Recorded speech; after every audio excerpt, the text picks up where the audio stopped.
Hey guys, this is Cadet Payline, and I'm going to be going over on how to do an ambush because we're going to be doing an ambush tomorrow, so hopefully I'll read this. Okay, so first off, you're going to start at the AA, which is also known as Alpha Alpha.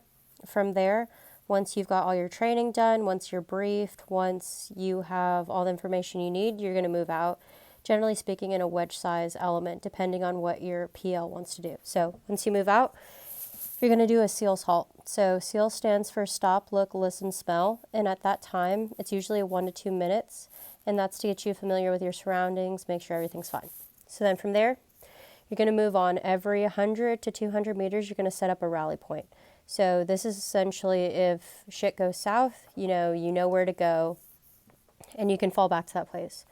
So then once you go to the long haul, you're going to be moving for your RP, and you're going to go to the long haul. At this place, this is where everybody's going to set up in a 360 perimeter.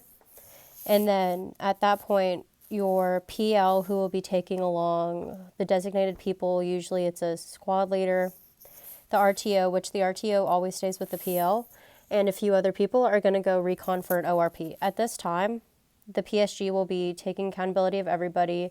We're going to get some lace reports, everything like that. And the biggest thing when you do anything as a PSG, you're always going to have to be accountable for all your people. So just make sure you remember that. Usually you have things that are called choke points. So you could call that a choke point. And from there, the PSG will count everybody in, make sure that everybody's there, and that we have full accountability. So then once the PL returns with whoever they took, RTO, gun team, anything like that, they're going to come back. Then we're going to move out to the ORP. And so then you're going to set up, and then from there, once you're set up in your ORP, the PL will then go on another recon and recon the ambush site. So right here's where they're going to be reconning. So usually they'll take an S&O team along with squad leaders if they need them, the RTO, and a few other people, automatic riflemen. So once they get all that set up, they can figure out, okay, this is where we need to be. So we're going to set up here, or whichever way they want to set up. This is Met TC depending on how the PL feels. So these aren't necessarily always going to be assault, and this isn't always necessarily going to be support. It could be switched around. They could be next to each other. It just depends. But moral of the story is that you're always going to have a assaulting element, and you're always going to have a supporting element. Okay, so then you're going to move back. The PL is going to go back to the ORP, move everybody out. And so how you do this is ass backwards. I should have put that. Ass backwards.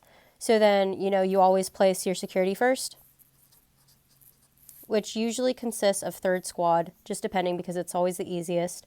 And then once you place your security, then you're going to be placing your support, because while you're doing all this, you don't want to be ambushed from the side while you're trying to run an ambush. So it's always good to put your security first, and that's how you're supposed to do it. So once you're going ass backwards security support, then you place your assault. And how I always do it, I always place first squad as assault, second squad as support, third squad as security, and then fourth squad, which is also known as your weapon squad. They'll be with the supporting element, essentially, because they're the heavy guns, and you don't want them trying to assault through all this, because one, it's heavy. Two, if you take contact, you're going to need someone to support you. So once the PL goes and takes everybody here in a wedge formation, places them, then once you see the enemy, let's just do a little stick figure. Once they see the enemy, and the PL will then say, they'll either signal with, it can be a grenade, it can be a whistle, it can be any sign that lets everybody know that we're going to start shooting for a mad minute. So that's literally just everybody's going to be shooting for a minute. And then at that time, that's when the PL will deem, okay, the assaulting element will go through. So the assaulting element will go through, they'll yell lift fire. And then from here supporting, you're going to be shifting fire, because obviously they're going to be moving this way and you don't want to flank them. So once assaulting goes through, they're going to yell LOA. So that stands for limit of advancement. So once you've got your LOA, then that's when the PL will call in EPW. Let me write that. EPW, aid and letter, and then you're going to have demo. So then EPW is going to get there. They're going to go through all the bodies.